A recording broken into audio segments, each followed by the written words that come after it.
Welcome to Sorry I'm a Bitch. I'm your host, Kaylee. And I'm Hannah. And today we're talking about food noise. Hannah, do you want to give us the definition of food noise? Yes. On Google, it's very wordy, but when it comes down to it, food noise is just the constant thoughts about food.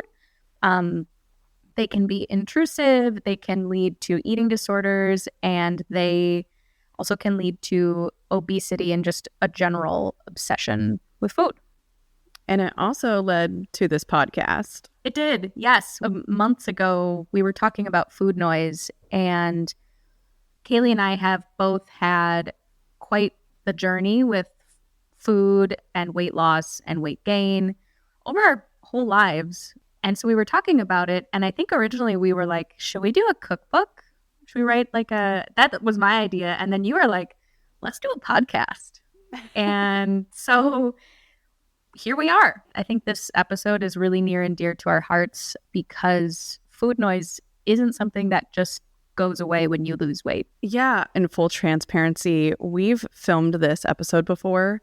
In Joshua Tree, Hannah and I sat down and we had a conversation. And then when I came home, I watched it back and I messaged Hannah and I said, is there any way we can redo that? Because I don't feel like I was honest. And the reason I wasn't honest is because it puts you in a very vulnerable state to talk about weight gain, being obese, because I was obese, putting yourself out there and being like, I was once fat. I know what it's like to exist in this world as a fat person. And it's not a fun place to be. So I don't think I was ready to go there. I am now. Mm-hmm. Did listening back to the previous recording, just what brought you to this point of being ready to talk about it?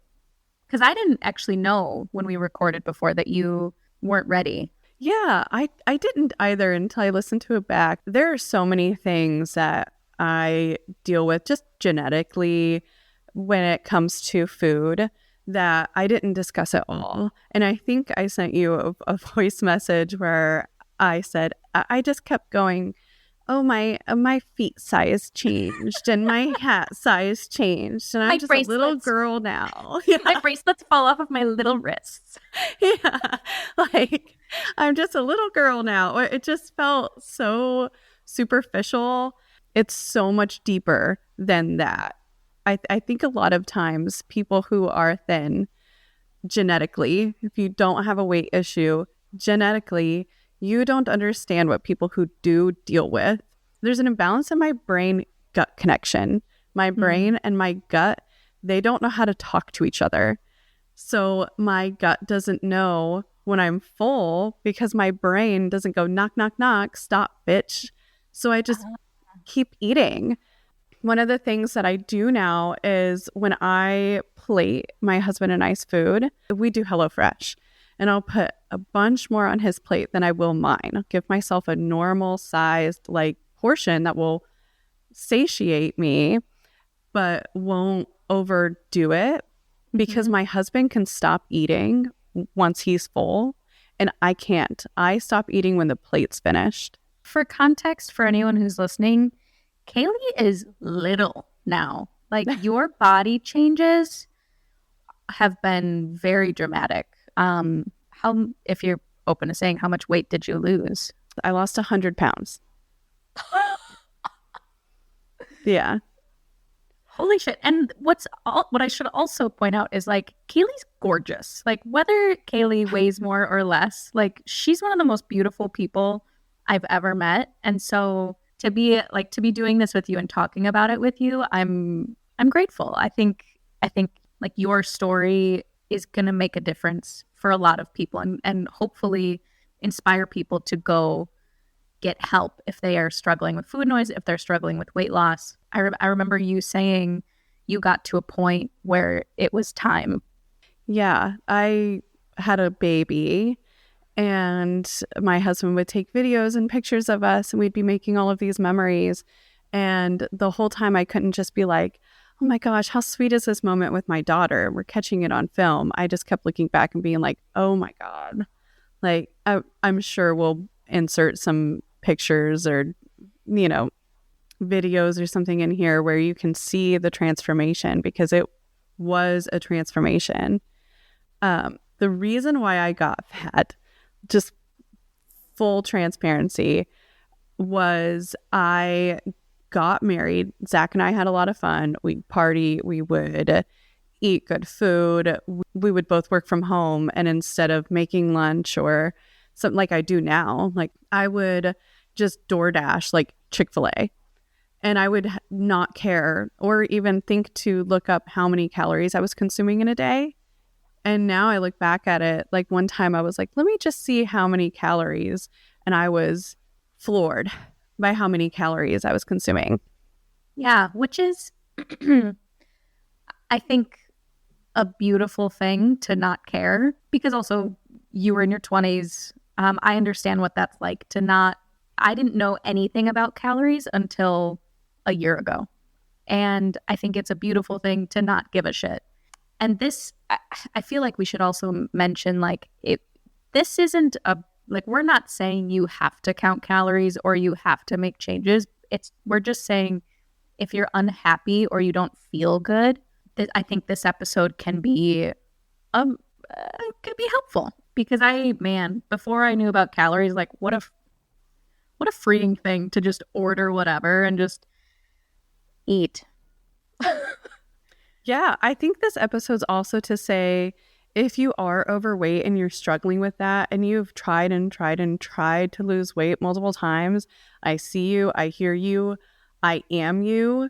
It's a really damaging thing mentally, because you want to be there. You want to lose the weight and you can't. And you go, why can't I do this? And everybody makes it seem so easy.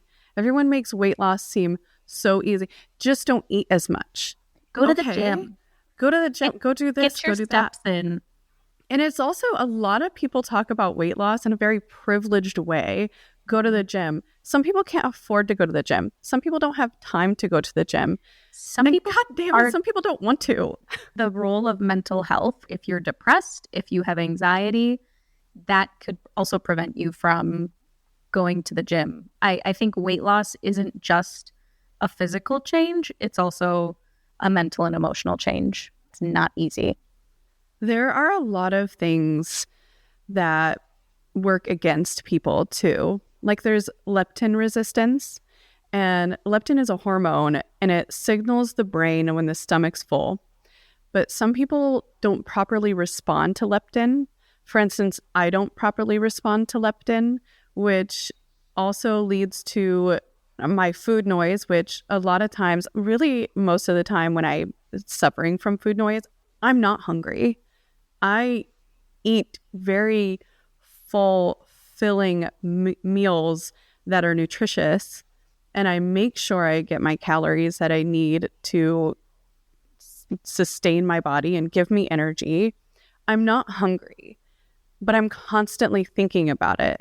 And then when I do eat, I have to physically stop myself, because my body doesn't do it for me. Like, my brain does not do that for me. My brain doesn't go, give it up. What helped you realize this? Like, what helped you get to this point of realizing that your brain and your gut don't connect, and that you have to actually be the one to make that decision? Yeah, just Googling. Honestly, my favorite thing to do is Google my question and then put Reddit at the end of it. Yes. And so one day I was just like, why am I always hungry, and why do I think about food? The first thing I think of when I wake up is food. Like, the first thing I wake up and I'm like, what am I going to have for breakfast? What am I going to have for lunch? What my little snacky is going to be? And it consumes me. Yeah. And so I'm like, why? So I just Googled that. Like, why am I constantly thinking about it? And then this Reddit popped up and was talking about food noise. And it was talking about why some people suffer from food noise and why some people don't. And in that Reddit somebody said, look up the TDEE calculator and find out how many calories are your maintenance calories and how many calories you need to lose weight, because everybody is different based off of your height, your age, your current weight, your goal weight. So I was like, okay, let me look it up. And I was floored, because my maintenance calories, I think they're below 1600. It's like 1550. because I'm very short. Yeah. And I was blown away because to me, that seemed like such few calories to consume. It's not a lot. And I think that's a great example of how different people's bodies are. Because we're the same height, and you said 1,500 is your maintenance calories. It's like 1,550, 1,570, somewhere around there. Because those are my like weight loss calories, like right around between 1,450 and 1,550. If I want to lose weight at like a slower pace, that's what I have to be at. But even though we're the same height, we have different things going on in our bodies, and it's so important to be aware of like yourself as an individual.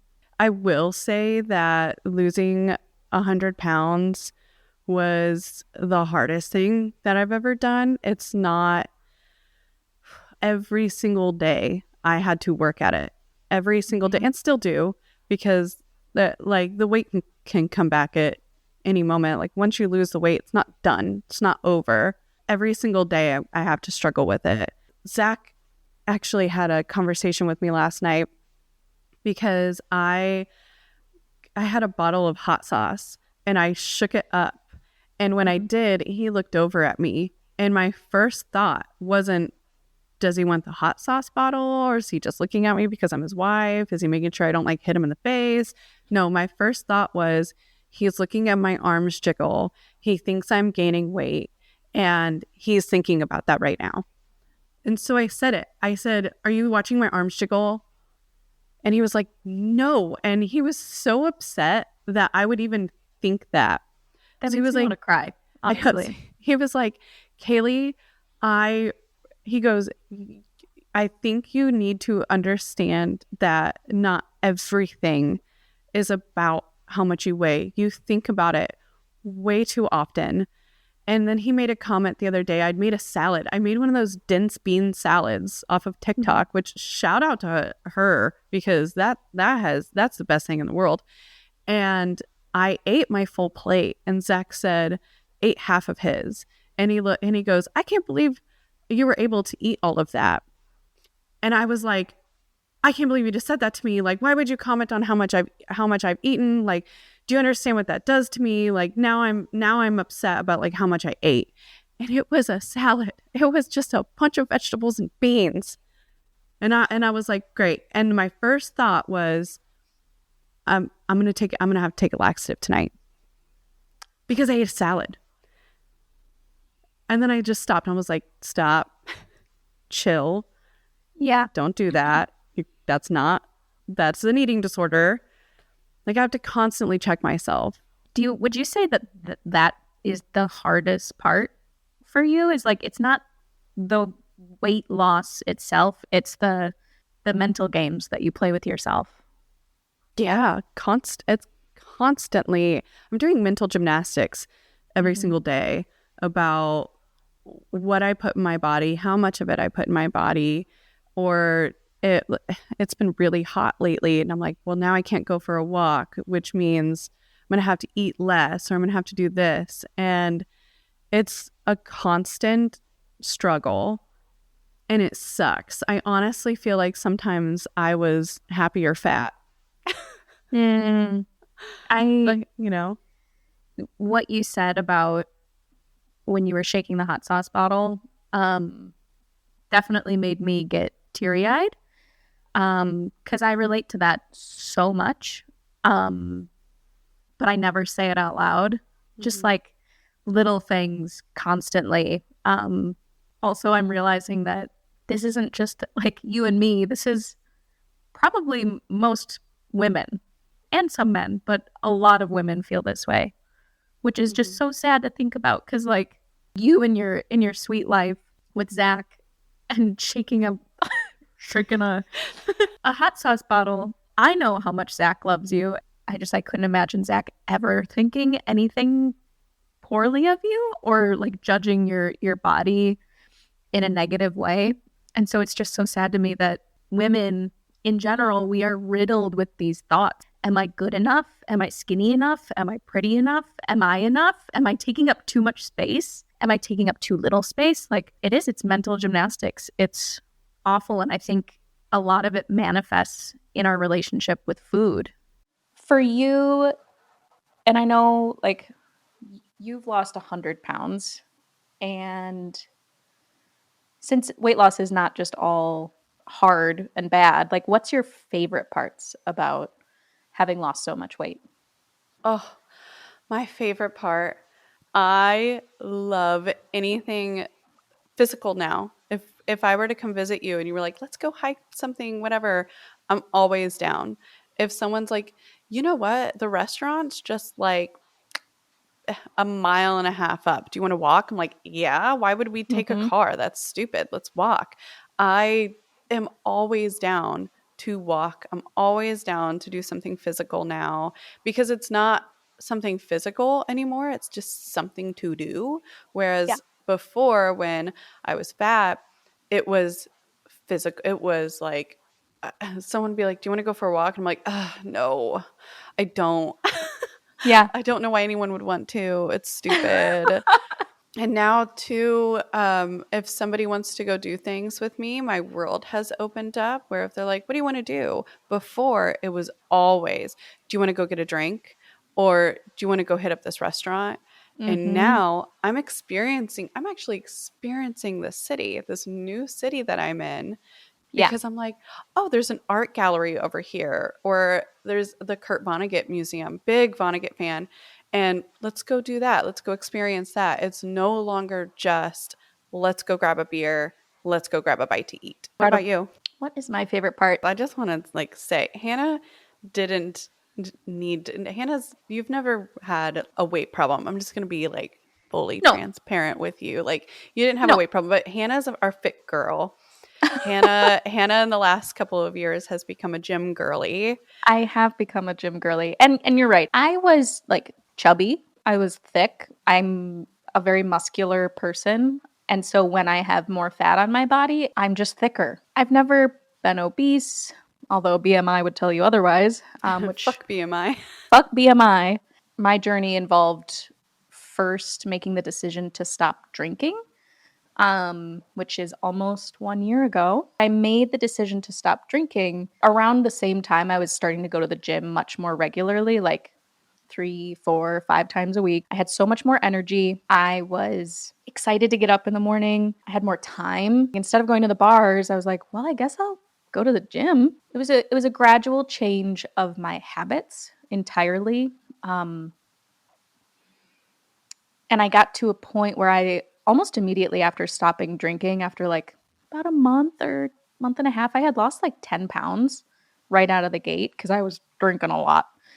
And then also eating. One thing I would like to point out that a lot of people talk about is if you are trying to lose weight, alcohol isn't helping you. The way it works with the chemicals in your body and the way it affects how you process foods, it's not going to help you lose weight. So if you're trying to lose weight, cut out booze. It also helps to eliminate your anxiety if you struggle with that. Depression, for me, it definitely made me realize that I was very unhappy and I had a lot of things that I needed to address that I was covering up with alcohol. And so as I was addressing those things, I was going to the gym. I was starting to make really healthy food choices. And so the weight, my body transformed from being a little bit thicker, a little bit curvier to just a more athletic physique. I can do 6 pull-ups in a row. When I started going to the gym, I could barely hold on to the bar. To be able to do that, I'm going to say that's my favorite part. Running around and playing frisbee. I love being able to run around with my dog. Being able to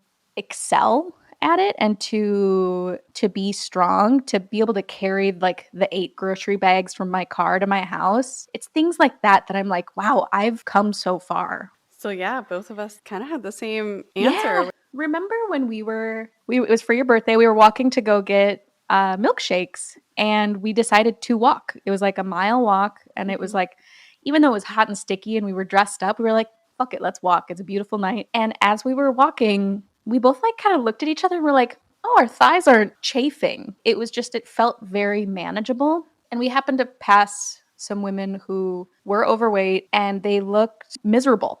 Yeah, Yeah. I do remember that. I remember looking at them and I remember just having war flashbacks of being in London and us literally just going to the Tower of London and having to go back to our hotel room because my inner thighs were bleeding.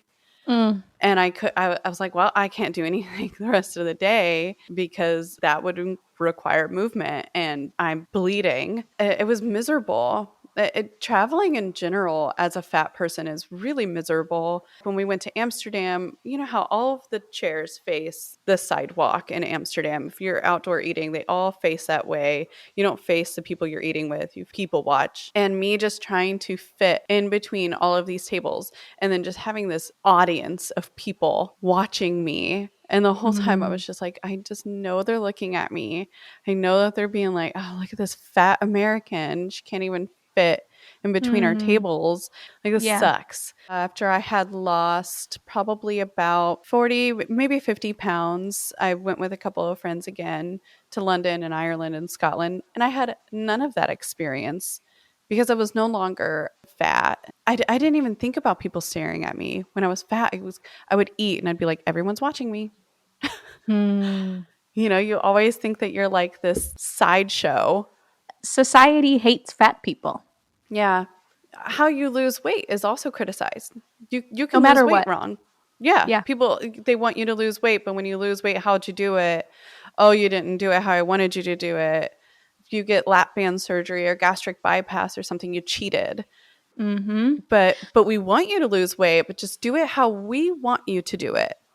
I don't think people realize that as long as you're doing it in safe ways, losing weight is a good thing because there's so many health issues that can arise from being obese. Yes. It's one of our top killers, if not our top killer, I think so. I Yeah. believe, in America. I had a friend get gastric bypass surgery and it almost killed her. I do love the weight loss drugs. And let's be very, very clear. Ozempic and Mounjaro are weight loss drugs. This is not insulin.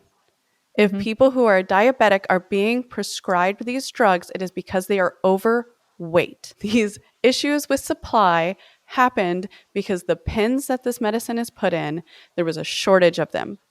And then the news took it and ran with it and blamed fat people because we love criticizing fat people. We love making them the little man and just stepping on them because we like to have somebody who's beneath us, who we think, oh, I'll never be that person, because that was me. I had always been skinny up until I was 26 years old. And I would look at fat people and I'd go, how'd you get there? And then Mm. I got there. It can always be you. Yeah. But I'm very anti-gastric bypass and lap band surgery. I think that we should start with these weight loss drugs first because it is true. You can die in these surgeries. You can get blood clots that will kill you, but Mm-hmm. it is pushed on fat people. And I can't tell you how many times I would go in to a dietitian or a doctor and I would say, I don't want to be fat anymore. Help me. And they would go, gastric bypass. Even after these drugs came out, that was still being pushed down my throat. Really? Yes. I had to go out myself and find these drugs from a nurse practitioner online and pay out of pocket to lose weight. Now, I'm no longer on these drugs, but that is the only reason why I lost weight. And then to get on the internet and see somebody who has lost weight and somebody up in their fucking comments going, Ozempic, Ozempic face, oh, you did this, oh, you did that. Fuck off. Yeah. Like, if you have no idea what it is like to exist in this world fat, fuck off. And then you hear, oh, they're taking, my mom can't get it and she's a diabetic. Your mom needs fucking insulin, stupid. If your mom is on this drug, it's because she's fucking fat. Yeah. And if she can't get it, don't blame the next fucking person. Why don't you blame drug manufacturers for not being fucking prepared? Because we have an obesity issue in this country. And how did you not think that these drugs weren't going to be so fucking popular? And they should be. Anyways, that's my rant. Fuck all of you on the internet who fucking tote your shit and you've never been fucking fat and you say, oh, you did it the wrong way. You cheated. Fuck off. You hated me when I was fat. Now you hate me because I lost weight. because you no longer look down at me. I'm no longer that little person to step on for you to feel better about your fucking self. Preach. Seek therapy. Well, okay, so let's get into it. Cat's out of the bag. What was your process like? Because obviously you were on the meds, but you were also like, you were more active, you were making different food choices. What was your process like through the main weight loss phases? Yeah. So it's not a magic pill. It's not Mm-hmm. magic. You can't just continue your lifestyle and expect to lose weight. I stopped drinking. I had a very strict caloric deficit diet, and I was making sure that I was at least twice a day doing something active. Whether that was light yoga indoors and then taking a walk with my daughter or whatever it was. I was constantly making sure that I was getting some kind of activity throughout my day. How I got on this medicine is I was on TikTok and there was this woman. She's like, I have PCOS. I'm getting on Mounjaro. Follow my journey. This is how I got on it. And she was like, I used Push Health and I found a nurse practitioner and she prescribed this to me. Went through my insurance. Insurance denied it because I'm not diabetic. And so I paid for it out of pocket. And there was a coupon at the time for $25. So I was like, I'm going to do it. So I worked really hard to get it. My pharmacy didn't want to give it to me. My insurance said no, which was fine. I said, I'm paying out of pocket. I'm not using insurance. Pharmacy never wanted to give it to me. I had to fight them tooth and nail for them to give me a medication that was prescribed to me. Mm. So much so that I had to call Eli Lilly, the maker of this drug. And I said, please help me. And the guy on the phone was incredible. And he said, don't worry, I'm going to call your pharmacy. He calls the pharmacy. Maybe a couple hours later, the pharmacy calls me, your medicine's ready. Wow. But every single month, I had to fight with the pharmacy to get these drugs because they did not want to give it to me. Mm. And I was like, I don't care. I'm doing it. So, because I have food noise, I suffer from binge eating. I have just a lot mentally going on, and these drugs quieted all of that. I Yeah. had no issues. How does the drug work exactly? Like, what does it do? What did it do for you? It totally quieted all of my food noise that I had. My brain was now talking to my stomach. So I had that Interesting. brain gut connection now. So my brain's dopamine, the signaling is impaired. It makes it very Mm. difficult to recognize when I'm full. So these drugs fix that impairment. And then it says, hey, you're done. Genetically, my dad had never struggled with weight. And growing up, I was thin. So everyone would be like, you got your dad's genetics. And then my mom has always struggled with her weight. And my sister growing up was heavier set. So they'd go, well, you got your mom's genetics. So growing up, Mm. I was like, I got my dad's genetics. I'll never be fat. It'll never happen to me. Mm-hmm. And then I remember my dad saying one time, I eat to live, I don't live to eat. And I remember when he said that to me, I was like, I live to eat. I travel to eat. If you tell me a country has amazing food, bitch, I'll book a flight. Yeah. I'm there. I just have a love for food. And this just made food a normal part of life. I felt like I was eating to live, which made me make better choices. Because if you're just eating to live, you're not going to pick up a snack that's potato chips. You're going to pick up a fucking carrot because it doesn't matter because you're just Yeah. eating to live. I think that's incredible that drugs can do that, but it also requires you to make those changes too. Cause like making the habit change of deciding to eat the carrot instead of the, let's say, a cookie, that's really hard. I love sweets. My boyfriend's out of town for the last 2 weeks. I have had a cookie every day. Sometimes I've had 6 cookies. Like Yes, babe. making healthy food decisions is not easy. Since it's not easy, how do you find balance? Because I know you're not on Mongiorno anymore. Yeah. Once you went off of it, did you notice the food noise returned? So food noise for me didn't return for about 6 months. Okay. So I thought in those 6 months, I'm cured. Oh my gosh, I've completely changed my lifestyle has changed. I no longer have food noise. And then as soon as it came back, it hit me like a truck. Mm. I went to a doctor. This is the same doctor I asked to put me on Mounjaro, and she said no. So then I had to find other ways to get it, like telehealth. And when I went back to her for my yearly physical, I was now down over 100 pounds. And she said, "How'd you lose the weight?" "No, congrats on losing the weight. Oh my gosh, do you feel bad?" "Nothing. How'd you lose the weight?" And I said, "I was on Mounjaro."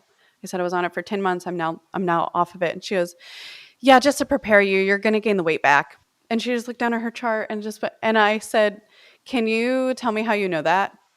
And she turned around, she said, "Statistically, you're going to gain the weight back." And that was such a motivator to me, still is, where anytime I want to like just gorge on something, I want to go in there and I just want to eat all the snacks, or I bring my groceries in. I'm like, let me open up every single bag and try every single thing. I don't, because her voice is going through my head saying, "You're going to gain the weight back." So, how do you find balance now with food noise and then also making healthy decisions, but also the very fine line of obsession with not eating? How do you balance all of it? Yeah, I mean, I wish I could tell you that I like have it all figured out now and Hmm. I'm just this amazing person and like, oh my God, I figured it, I'm done. But there are a lot of times where I will want to eat just the nastiest shit for you. Yeah, It just like takes over me. Like when I crave a cheeseburger, I have to have a cheeseburger. Like there's no telling myself no a lot of times, because like I want it yeah, so badly. So what I've come to realize is if I want the cheeseburger, I can do the cheeseburger. I will make yeah, the cheeseburger, but I'm not getting fries with it. And I'm not going to have a beer with it. I'm going to drink water and I'm going to consume those calories. I'm also going to make sure that that's protein now. I no longer look yeah, at that like that's a nasty, greasy, that is protein now. And I will have a salad with it. yeah, And those are the changes I make. Or when I look at a menu, I'll say, what on here is the highest protein option that is the highest volume without being the highest calorie thing yes, on the menu? And I will yes. choose that option. Amazing. I think I relate to that so much. And I think a lot of people who are trying to maintain a specific amount of calories and who are watching their macros can and will tell you it is so important to give yourself the thing you're craving, but make a healthy choice about it. So have the burger, but don't have the fries. If you're craving something that makes you happy, because I'm sorry, we're humans, we Mhm. deserve happiness, and food makes us happy. I follow this gal, Sarah Catterson Coaching on Instagram, and she was one of the few people that I have continued to follow. The way that she presents eating food and imbibing, she says, when you're on vacation, stop calorie count, have the beer. She's like, your vacation is what, 2 weeks max? You're not going to gain so much weight that you completely fall off the wagon. She's like, it's so important mentally to take that break and to just enjoy your time. And she will post, she's this fit motherfucker and she posts the best videos. She'll share her vacations and she'll share the beers, she'll share the drinks, she will share all the food that she's eating. And she's like, you know what? And she'll share her weight when she gets back. She's like, you know what? I gained about 3 pounds, 4 pounds. She's like, but it's nothing that I can't lose again with her regular habits. And so, one thing I've taken away from that is how can I satisfy my sweet tooth, because it's real, and also stay healthy? So, one thing that I've started to do, and I love baking, is I bake protein muffins. So, I'm not going to reach for the cookies. So, I'm not going to reach for the cake. So, I'm not going to go to the boba place and have like 4,000 calories in a crepe and like boba and shit. So when you're at the start of your journey, learning how to do that is one of the best steps that you can take. I think it's hard to not get obsessed with it. especially when you've lost Yes. him. Like, you just don't want to go back there. You put all this work in and you're like, I don't want to do that again. I don't want to put all of that work in again. But I have noticed that after I lost weight, I would make comments. I had a piece of donut, and while I was chewing on it, I decided it wasn't worth it, and I spit it out in the trash can. And I realized that did that in front of my daughter, and so I was like, "Oh Mm. my gosh!" I think there was a hair on that Mm. because I didn't want to be like, "Not worth it," you know. So I turn around, I look at her, and I'm like, she's a little girl, and we know how hard it is to be a little girl in the world. I'm not going to have that in this house. Stop obsessing with it. You did it. You lost 100 pounds. Eating that little piece of donut's not going to put 100 pounds back on you. Chill out. Calm Yeah. down. You have a daughter. But you're right. It's so easy to become obsessed with it. When I was in my macro counting phase, I can't tell you how many spreadsheets I have. How many calories have I eaten today for the whole week? How many calories do I have left? What are my macros at? It was an absolute obsession, and it occupied so much time, and it stressed me the fuck out. I don't think it's something that is healthy long term. Do what you have to do when you're in your weight loss phase, but also take breaks, take emotional breaks, take mental breaks. We've said this before, but everyone should see a therapist. And especially if you're losing weight, see a therapist if you can, because it doesn't go away. Like, even though the fat goes away, you still have residual feelings of being a fat person. And granted, I was never fat, I was chubby, but I still have those feelings of like, does my back look okay? Like, what am I? I'm not going to see my back. Why do I care if other people see my back? Do I have roles? If I wear this or that, am I going to be hot enough? Am I going to, like, who am I trying to fucking impress? What? Yep. What the fuck? Like, we're both in happy, healthy relationships. We have friends and family who love us dearly. Why is it so hard to love ourselves? Like, I do to a certain degree, but like, why do I constantly look at certain parts of me and go, that could be different? As I've lost weight, I've also noticed like I can see my wrinkles more. Like, I'm also aging. Hannah, you're 34 years old. People start to get wrinkles. Like, chill the fuck out. I've stopped calorie counting Good. to help with my obsession. I think I'm actually about to go back into a cut. So we'll see how it goes. I think that's good. I stopped calorie counting too. I was getting obsessed with it. Happier person now. I just make healthier choices. Yeah. How do you manage all of your noise while also raising a daughter? That's a whole other layer. How do you teach healthy habits while also trying to make healthy decisions for yourself? Yeah, I know this is going to be unpopular, but this is what my mom did for us. I don't demonize food in my house, especially when it comes to my daughter. If I bake cookies, she wants a cookie, she's having a cookie. There's Yeah. donuts in here and she wants a donut, she has a donut. Because I also know that she's getting amazing meals because I make her amazing healthy meals. So I'm teaching her that balance now by just not demonizing food, like not going, we can't have a donut because you already had one today. Like, I don't do things like that. Yeah. And my mom did that for us. We had the best pantry in town. It was constantly stocked, but she also made us incredible dinners that were healthy and we were full and they tasted good and we looked forward to them. So I'm not going to reach for a Pop Tart when I know that my mom's making this badass meal because it's Yeah. not better to me. Her cooking was better. And that's the type of household I'm trying to have with Lydia, where we even keep the snacks on a shelf where she can go in. We're big and independent. She can go in, she can have a snack. Yeah. And that's okay. I'm not going to control her food. Then I kind of look at it like I'm going to start feeling about myself the way I feel about my daughter, treating myself the way I treat my daughter. Maybe I'll Oh. be a little kinder to myself, but and Lydia's active. Like, she's constantly doing things. Kids just are. Even if it's an unpopular opinion, I think you're doing it the right way because kids are kids. They shouldn't be obsessed with their weight or what they're putting in their body. My household was one where everyone was obsessed with weight. There weren't sweet treats in our house.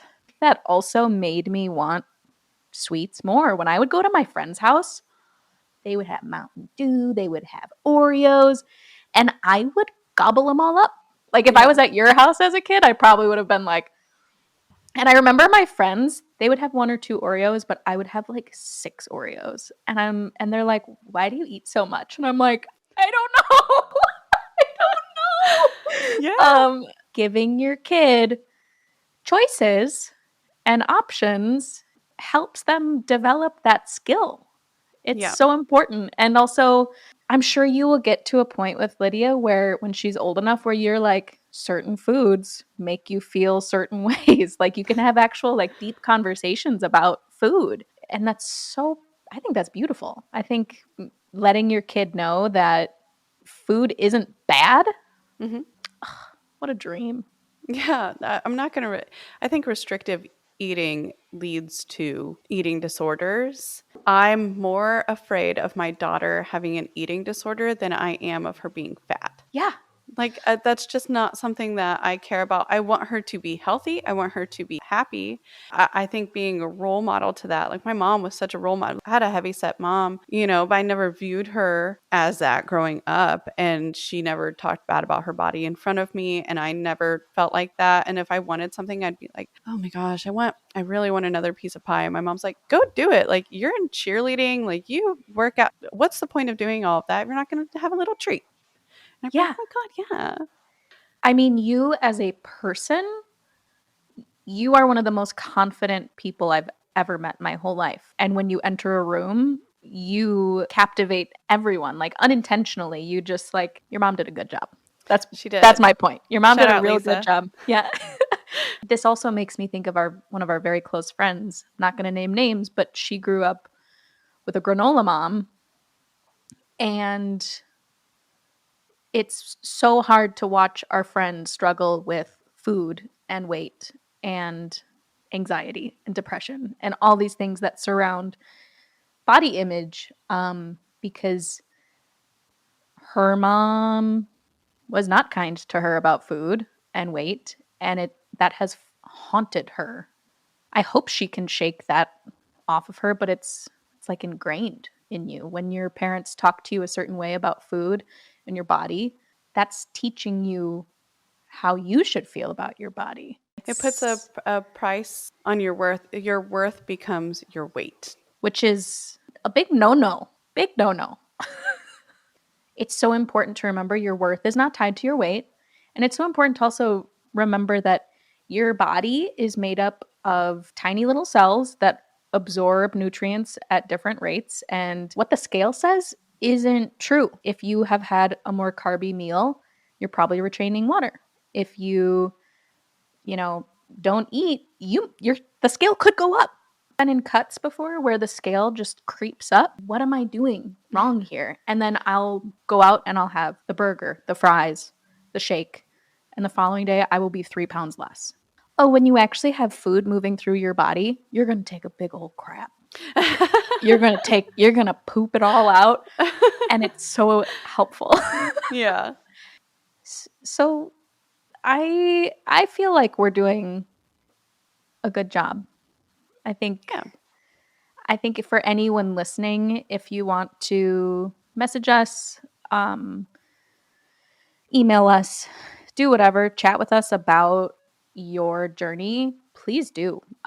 This is going to be an ongoing conversation that Kaylee and I have, and I'm sure we will do more episodes about it.